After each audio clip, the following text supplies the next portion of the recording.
الحمد للہ رب العالمین والصلاة والسلام علی سید الانبیاء والمرسلین وعلی آلہ وصحبہ اجمعین، اما بعد۔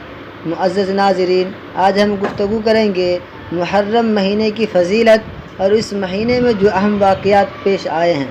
چلیے شروع کرتے ہیں۔ پہلے آپ دھیان رکھیے کہ حرمت والے مہینے 4 ہیں۔ حرمت والے مہینے 4 ہیں: محرم، رجب، ذوالقعدہ، ذوالحجہ۔ یہ چاروں عظمت اور حرمت والے مہینے ہیں۔ زمانہ جہالت میں بھی ان مہینوں کو محترم سمجھا جاتا تھا اور ان میں جنگ اور قتال کو حرام جانتے تھے۔ ظہور اسلام کے بعد ان 4 مہینوں کی عظمت اور حرمت اور فضیلت اور زیادہ بڑھ گئی۔ چنانچہ ارشاد ربانی ہے فَلَا تُظْلِمُوا فِيهِنَّ أَنفُسَكُمْ، کہ ان مہینوں میں اپنی جانوں کے اوپر ظلم زیادتی نہ کرو۔ پھر ان 4 مہینوں میں سے محرم الحرام کو خصوصیت، فضیلت اور اہمیت حاصل ہے۔ تاجدار مدینہ فخر موجودات محمد عربی صلی اللہ علیہ وسلم نے فرمایا افضل الصیام بعد رمضان شہر اللہ المحرم، کہ رمضان کے بعد سب مہینوں سے افضل محرم الحرام کے روزے ہیں۔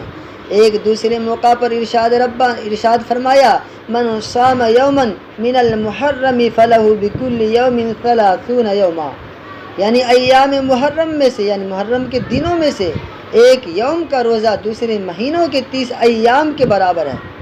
محرم کے مہینے کا ایک روزہ دوسرے دن 30 دنوں کے روزے کے برابر ہے۔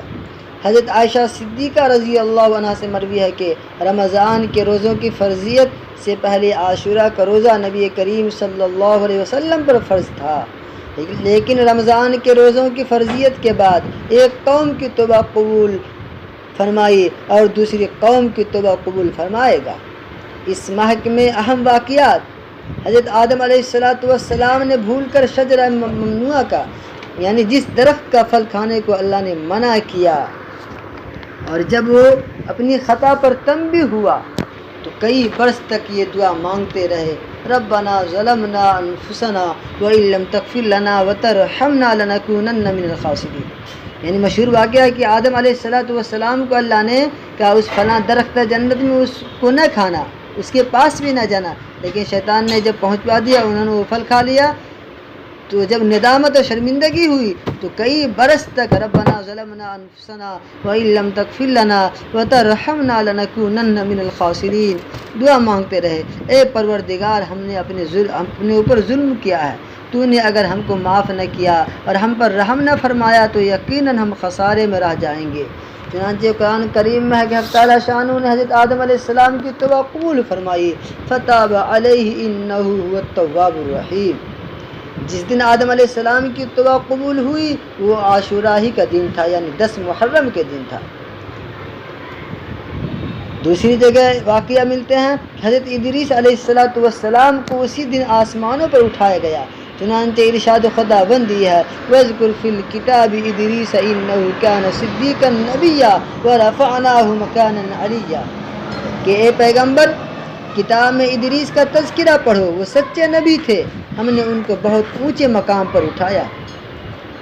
ایک اور واقعہ ملتا ہے حضرت نوح علیہ السلام کی کشتی عاشورہ کے دن جودی پہاڑ پر ٹھہری، یعنی رکی تھی۔ چنانچہ حضرت ابراہیم علیہ السلام عاشورہ کے دن پیدا ہوئے، اسی روز انہیں تاج نبوت پہنایا گیا۔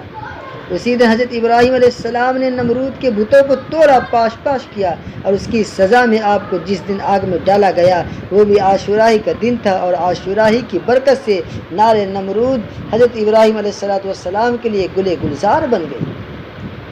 ایک اور واقعہ ملتا ہے کہ یونس علیہ السلام کو عاشورہ کے دن حق تعالیٰ نے اپنی رحمت بے کرا سے مچھلی کے پیٹ سے رہائی دی، یعنی نکال دیا۔ ایک اور مشہور واقعہ ہے کہ حضرت یعقوب علیہ السلام یوسف علیہ السلام کے والد محترم یوسف کے فراق میں علیہ السلام روتے روتے بینائی کھو بیٹھے تھے۔ عاشورہ کا دن تھا کہ جب یعقوب علیہ السلام کی بینائی لوٹ کر آئی۔ ایک روایت ہے کہ حضرت یعقوب علیہ السلام اور آپ کے بیٹے حضرت یوسف علیہ السلام کی طویل جدائی کے بعد عاشورہ کے دن ملاقات ہوئی۔ معزز ناظرین، بس یہی نہیں، عاشورہ کے دن حضرت موسیٰ علیہ السلام کو عزت و سربلندی نصیب ہوئی، اور اسی دن فرعون کی شہنائیت اور فرعونیت دریائے نیل میں خس و خاشاک کی طرح بہہ گئی، تباہ ہو گیا، تہس نہس ہو گیا۔ اور جب یہودیوں نے حضرت عیسیٰ علیہ السلام کو سولی پر چڑھانے کا ارادہ کیا، حق تعالیٰ نے اپنے وعدہ کے مطابق حضرت عیسیٰ علیہ السلام کو آسمانوں پر زندہ اٹھا لیا۔ یہ دن بھی عاشورائی کا دن تھا۔ ایک اور مشہور حدیث ہے کہ عاشورائی کے دن حضرت داؤد علیہ السلام کی دعائیں صحت قبول ہوئی۔ چنانچہ حضرت سلیمان علیہ السلام کی سلطنت ہاتھ سے جب نکل گئی تو آپ نے بارگاہ خداوندی میں عجز و انکساری کے ساتھ دعا فرمائی۔ چنانچہ عاشورائی کے دن اللہ تعالیٰ نے حضرت سلیمان علیہ السلام کی دعا کو قبول فرمایا اور دوبارہ سلطنت عطا ہوئی۔ ایک اور واقعہ ملتا ہے کہ حضرت ایوب علیہ السلام کے جسم میں اتھر پر جب آبلے پڑ گئے یعنی پھولے تو انہوں نے شدید درد اور تکلیف کے باوجود صبر کا دامن ہاتھ سے نہ جانے دیا۔ چنانچہ حق تعالیٰ کی بارگاہ میں دعا کی، ربی انی مسنی الضر وانت ارحم الراحمین، ربی انی مسنی الضر وانت ارحم الراحمین۔ اے میرے رب، مجھے بیماری نے گھیر لیا اور تو ہی سب سے زیادہ رحم کرنے والا ہے۔ چنانچہ حضرت ایوب علیہ السلام کی یہ دعا قبول ہوئی اور مرض سے شفا نصیب ہوئی۔ یہ بھی عاشورائی کا دن تھا۔ معزز ناظرین، آج میں بس یہیں تو اختتام کرتا ہوں۔ السلام علیکم ورحمۃ اللہ۔ انشاءاللہ اگلے